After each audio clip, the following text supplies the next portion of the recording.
दोस्तों आज मैं 3 से 4 खबरें आज आपको दिखाऊंगा, महत्वपूर्ण खबरें।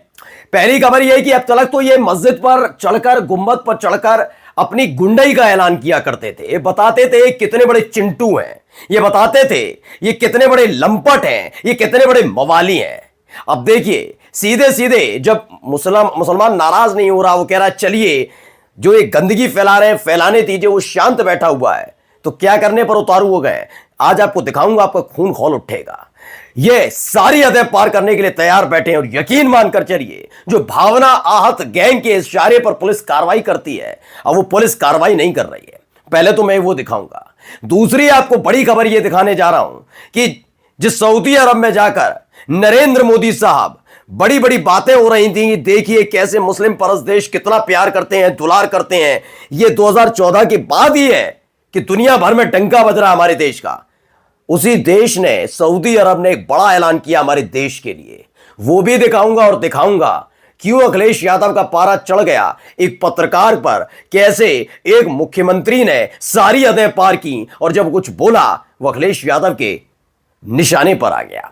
तो दिखाऊंगा आपको यह भी कि भावना आहत गैंग को करारा झटका लगा है, क्योंकि जिस स्टैंड अप कॉमेडियन के दफ्तर पर हमला किया जा रहा था उसे बड़ी राहत मिली और लताड़ पड़ी ऐसी भावना आहत गैंग को। नमस्कार, मैं हूं प्रज्वल गौतम और आप देख रहे हैं the live TV. The live TV, सच सबसे आगे। पहले एक वीडियो दिखाने जा रहा हूं। कई जगह मुझे माफी के साथ कहूंगा, कई जगह बीप लगाना पड़ेगा, क्योंकि बदतमीजों की जो सेना मैदान में उतार रखी है और 5-5 रुपल्ली में ये बदतमीजियां करते हैं, लंपट चिंटू पिंटू, उनकी हरकतें आज आपको दिखाऊंगा। पहले वीडियो देखिए आप। दूर के दूर हालांकि मैं हालांकि बोल यही मुते इसका अल्लाह करे बोहिनी। सोचिए ये हरकतें कहां की जा रही हैं। बताया जा रहा है ये बिहार के सारण जिले का है, जहां रेवलगंज थाना इलाका है, जहां रामनवमी के मौके पर गले में भगवा पट्टा डालकर आए थे। वहां पर कितनी गंदी और अश्लील बातें की जा रही है। पीर बाबा की मजार के पास ये पेशाब कर रहे थे और क्या क्या बोल रहे हैं वो मैंने आपको सुनवा दिया है।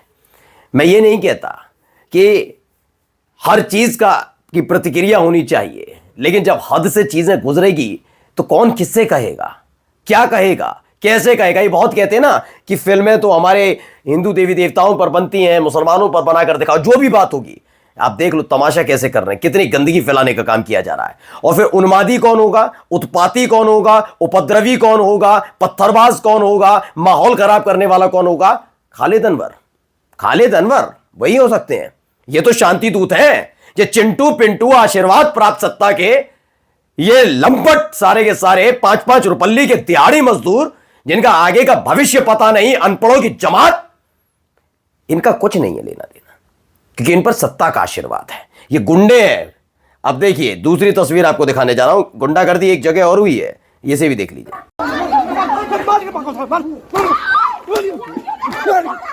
माफी चाहेंगे, ज्यादा दिखा नहीं पाएंगे इसको क्योंकि खबर चले। दरअसल क्या है, ये लखनऊ की है, जहां पर उत्तर प्रदेश के मुख्यमंत्री योगी आदित्यनाथ कहते हैं कि सीखना है कुछ तो अनुशासन हिंदुओं से सीखो। कितना बड़ा था ये महाकुंभ, 66 करोड़ हिंदू आए अलग अलग जगह से, अनुशासन से रहे, कोई कुछ नहीं, जबकि सबने देखा कि कितना अनुशासन था महाकुंभ में। खैर वहां मारपीट हो रही है लखनऊ में। लखनऊ के चंद्रिका देवी मंदिर से दर्शन करके लौट रहे श्रद्धालुओं ने दुकानदारों से प्रसाद लेने से मना कर दिया, तो दुकानदारों ने श्रद्धालुओं को पीट दिया है। ये खबर निकल कर आई है। इसमें मुसलमान नहीं है भाई लोगों, पहले बता दूं। दुकानदार भी हिंदू और जो श्रद्धालु आए वो भी हिंदू। आपस में सनातन की ये लड़ाई है, मैं तो कहूंगा सनातनियों की लड़ाई है। या आपस में भिड़े हैं। देख लीजिए तस्वीर, कितने अनुशासन वाले हैं, जबकि मैं भी खुद सनातनी हूं, ब्राह्मण हूं। लेकिन मैं कहता हूं कि गुंडई कहीं से नहीं होनी चाहिए। आप अब ये बनाइए इन मुसलमानों को निशाना, कुरैशियों को बनाइए, खान को बनाइए, सबको बनाइए, लेकिन जब जिस दिन ये चले गए ना, ऐसे कूटे जाएंगे सारे के सारे। क्योंकि ये जो बात बात पर उपद्रव करने वाले ना, तमाशा करने वाले, इन्हें आदत पड़ गई है। इन्हें दिमाग खराब हो जाता है कि अगर ये किसी से मारपीट ना करें, गाली गलौच ना करें, तो छोड़ दीजिए। ये सारे के सारे चले गए ना, तो अगला नंबर ऐसे ही लगेगा सबका। अब आइए खबर आई है सऊदी अरब से। मंदिर बन गया, यूएई में मंदिर बनना है, ये हो गया। मोदी जी की देन है, मोदी जी के बिना तो कुछ संभव नहीं था। देखिए कितना सीना चौड़ा करने वाला काम हुआ है। द ललन टॉप की खबर है, सऊदी अरब ने भारत पाकिस्तान, बांग्लादेश समेत 14 देशों के नागरिकों को वीजा देने पर रोक लगाई। ये रोक क्यों लगाई गई और ये कब तक जारी रहेगी? पहले तो इसमें खुश होने वाली बात क्या है गोदी एंकर्स के लिए, वो मैं बता दूं, जो इसमें से चुनिंदा निकाल कर लाएंगे। 2-3 खबरें अलग अलग तरीके से आपको बताई जाएंगी। पहले तो सऊदी अरब। सऊदी अरब कहां? मुसलमान, मुस्लिम कंट्री। तो मुस्लिम कंट्री क्या कर लेगा? ये इस तरह की आपको ज्ञान की पाठशाला आज रात तक दिखाई जा सकती है, तो देखते रहिएगा। यही तमाशे शुरू होंगे। सऊदी अरब की हैसियत क्या, सऊदी अरब होता कौन है, ये कर देंगे वो कर देंगे, चीख पुकार कर लेंगे। यानी वही सऊदी अरब जहां जाकर माथा टेकने के लिए हमारी इस सरकार के कई मंत्री तैयार बैठे थे और हमने देखा भी, तो उनके लिए कहा जाएगा पहला। दूसरा जो एक पॉइंट निकालेंगे, कहेंगे भारत के लिए करोगे। भारत से पहले देखो पाकिस्तान को नहीं बख्शा। एक मुस्लिम कंट्री ने पाकिस्तान और बांग्लादेश पर लगा दिया। भारत का कोई लेना देना वैसे भी नहीं। तो दूसरे, अरे भारत का नाम आया, सऊदी अरब गए थे ना साहिब, गए थे हाल फिलहाल में, क्या हुआ? गई थी ना भी स्मृति ईरानी, सब जाते हैं ना, विदेश मंत्री गए थे ना, क्या करके लाए? ये कमा के लाए हो, ये कमा के लाए हो। इस पर बात नहीं करेगा गोदी एंकर, क्योंकि उनके मुंह पर काले खजूर पुत जाएगी। न्यूज 24 की खबर है, हज से पहले सऊदी अरब ने लगाई बड़ी पाबंदी। भारत और पाकिस्तान समेत 14 देशों के वीजा पर अस्थायी रोक। नियम तोड़ने पर 5 साल की एंट्री बैन है। क्यों मैं करूं अपने देश की तुलना पाकिस्तान जैसे देश से? क्यों करूं? और क्यों करूं बांग्लादेश से? तुलना करनी है तो आइए चीन के साथ करते हैं, उस पर बात नहीं करेंगे। मैं क्यों करूं पाकिस्तान जैसे देश से जिसका खुद का कोई वजूद नहीं? और बताइए मेरे देश का कोई मुसलमान पाकिस्तान के लिए कुछ कहता हो कि पाकिस्तान जैसा देश, हट, हम बात नहीं करते। मेरे देश का मुसलमान बात नहीं करता। भारत अपने आप में बहुत दमखम रखता है, लेकिन देखिए उनको किस लिस्ट में लाकर खड़ा कर दिया इस सरकार ने। आप खुद आंख खोलकर देख लीजिए, कान खोलकर सुन लीजिए, ठीक है? अब आइए जरा सुनिए, ये मुख्यमंत्री हैं दिल्ली की, सुनिए भाषा चली। देश का बेस्ट प्राइम मिनिस्टर आप किसे मानते हैं अब तक का, इतिहास से लेकर? नरेंद्र मोदी। ओहो। दिल्ली का बेस्ट चीफ मिनिस्टर आप किसे मानते हैं अब तक का? ओह, शीला जी अच्छी थी, खुराना जी अच्छे थे, दोनों ने अच्छा काम किया। सुनते जाइए। खुराना जी तो गजब थे, देखो दिल्ली का शेर कहे जाते थे, मेट्रो वो लेके आए, सुनते जाइएगा इनको। बनाए चीजें उन्होंने की, बहुत गजब। मतलब खुराना जी बेस्ट सीएम? बेस्ट खुराना। 10 में से 10 देंगे उन्हें? 100%। शीला जी को कितने देंगे? शीला जी भी अच्छी थी, सोबर लेडी थी, करने की कोशिश कर रही थी, उनकी पार्टी का बैकअप खराब था। 10 में से 9, 8, 7? और क्यों नंबर दिला रहे? केजरीवाल जी को कितने? केजरीवाल जी को कितने? अजी बाप रे, नेगेटिव मार्किंग का कुछ स्कोप है तो बताइए। सुनते जाइए इनको भी। ओके, देश का सबसे मेहनती नेता आप किसे मानती हैं? मोदी जी। सबसे ईमानदार नेता कौन है? बहुत सारे नाम हैं, किस किस का लो? अच्छा, ईमानदार है मोदी जी की सरकार में, सारे लोग ईमानदार है, किस एक पे उंगली उठाने की? सोचिए, सारी बातें इन्होंने कही, इन सब के बीच एक सवाल पूछ लिया गया था। सवाल था कि अखिलेश यादव के लिए सबसे गंभीर विषय पर बोला, और सोचिए कितनी गंभीर महिला है इनका। तो जैसे ही मुख्यमंत्री बनी थी तब तक इनके पुरानी वीडियो भी आ गए थे। ये मोहन भागवत के लिए कहती है किसी को दुख नहीं होना चाहिए, जिस पार्टी से आती है नरेंद्र मोदी साहब के लिए बोलेंगी। लेकिन किसी एक मुख्यमंत्री जो पूर्व मुख्यमंत्री है, क्या इस तरह की शब्दावली का इस्तेमाल करना चाहिए? यकीन मानकर चलिए, अगर इनको इन्हीं की भाषा शैली में कल जवाब दे दिया जाए तो भारतीय जनता पार्टी मैदान में उतरेगी और कहेगी महिलाओं के सम्मान में बीजेपी मैदान में। लेकिन उनके यहां की जो महिला मुख्यमंत्री है, उनकी शब्दावली, उनकी भाषा शैली जो है, यकीन मानकर चलिए किसी भी स्तर पर एक महिला की गरिमा के तौर पर खड़ी नहीं नजर आती। वो अगला ही सवाल अखिलेश यादव के बाद उनसे सवाल पूछा जाता है एक ऐसे नेता का जिन पर अभी दंगों से लेकर तमाम आरोपों को लेकर मुसीबतें बढ़ रही हैं, तो कहते हैं सच्चाई की बात करते हैं कपिल मिश्रा। सोचिए, ये मानसिकता के लोग हैं, इनसे कैसे वैसे भी क्या नंबर लेने। लेकिन गजब बात यह है कि इस देश के बिके हुए ईमान वाले पत्रकार उस पर दांत निपोड़ते हैं।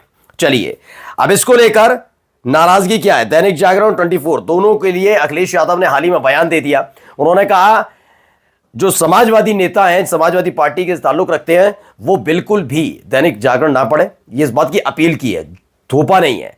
और न्यूज 24 पर कोई भी समाजवादी पार्टी का नेता अब आपको नजर नहीं आएगा, क्योंकि अगर इनकी भाषा शैली यही है, जबकि मैं कहता हूं कि अगर कोई भी, मैं फिर कहता हूं कि अगर विपक्ष में से भी कोई नेता नरेंद्र मोदी के लिए इस तरह की शब्दावली का इस्तेमाल करेगा तो हमें पुरजोर विरोध करना चाहिए, क्योंकि एक शब्दों की गरिमा होनी चाहिए। हां, हो सकता है उनके कई फैसले आपको पसंद ना हो, लेकिन वो देश के प्रधानमंत्री हैं, शब्दों की गरिमा रखनी चाहिए, ये ध्यान रखिए हर एक को। और खास तौर पर जब संवैधानिक पद पर बैठे, लेकिन बीजेपी में संवैधानिक पद का कोई लेना देना नहीं है, सारे के सारे ऐसे ही हैं। जब प्रधानमंत्री एक महिला के लिए 50 करोड़ की गर्लफ्रेंड जैसे शब्द का इस्तेमाल कर सकते हैं, तो इनसे क्या उम्मीद की जाएगी महिलाओं से कि ये सम्मान कर पाए। खैर, अगली खबर देखिए, एबीपी न्यूज की खबर है, महाराष्ट्र के उप मुख्यमंत्री एकनाथ शिंदे पर बिना उनका नाम लिए व्यंग करने के बाद विवादों में घिरे stand up comedian Kunal Kamra को मद्रास हाईकोर्ट से राहत मिली है। कोर्ट ने मुंबई पुलिस की एफआईआर में कुणाल कामरा को दी गई अंतरिम सुरक्षा 17 अप्रैल तक बढ़ा दी है। अब बताइए क्या करेंगे, वो ढूंढ रहे थे ना बड़े, आ जाइए।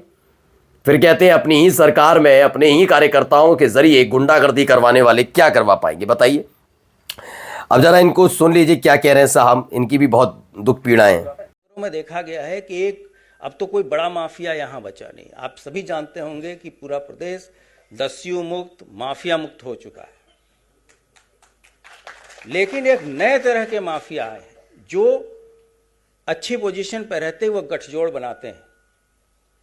और मुझे ये दुर्भाग्य है कि जो प्रजातंत्र के मूल स्तंभ हैं उनसे जुड़े हुए लोग हैं जो एक नेक्सस बना के और पुलिस पे प्रेशर पैदा करते हैं। अच्छा, फूल बरसाने चाहिए वैसे पुलिस पर इनका, मेरे जैसा ही इन्होंने बोला उस हिसाब से तो यही लगता है।